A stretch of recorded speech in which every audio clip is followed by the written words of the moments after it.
નમસ્કાર મિત્રો, આજે આપણે આ વિડીયોમાં જાણીશું કે રેશન કાર્ડનો નવા નિયમો વિશે.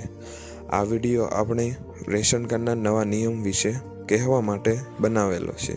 આ વિડીયોમાં આપણે વાત કરવાના છીએ કે 2026માં રેશન કાર્ડમાં કેટલા નવા નિયમોમાં ફેરફાર થવાના છે. આ વિડીયો એકલા માટે કે જણાવવામાં આવ્યું છે કે રેશન કાર્ડ ધારકો માટે ખૂબ જ જરૂરી આ નિયમ લાગુ થવાના છે.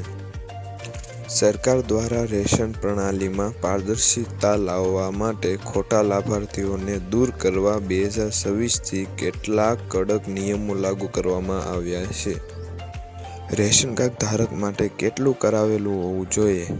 KYC ફરજિયાત રહેશે. આધાર કાર્ડ સાથે રેશન કાર્ડ લિંક હોવું જરૂરી છે.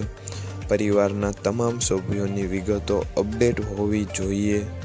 જે લોકો પાત્ર નહીં હોય તેનું રેશન કાર્ડ રદ થઈ શકે છે. જો સમયસર KYC નહીં કરશો અથવા દસ્તાવેજો અધૂરા હશે તો 2026 પછી તમને રેશન કાર્ડ મળવાનું બંધ પણ થઈ શકે છે.